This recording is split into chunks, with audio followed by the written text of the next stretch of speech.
খেয়ে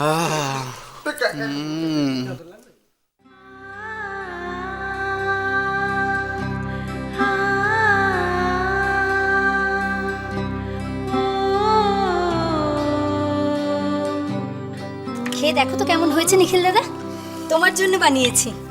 সেদিনকে তোমার ওই কুমড়োর ছক্কাটা খেয়ে খুব ভালো লেগেছিল না, তাই আজকে আলুর দম বানিয়েছি, বৌমনি শিখিয়ে দিয়ে গেছে।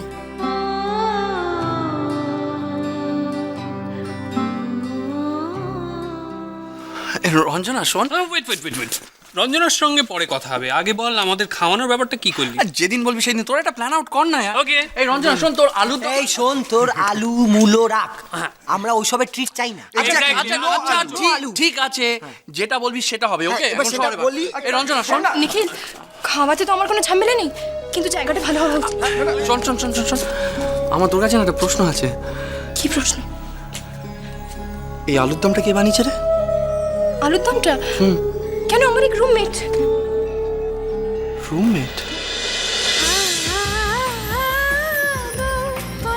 বউ কথা কও, সোম থেকে রবি প্রতিদিন দুপুর 12টায় স্টার জলসায়।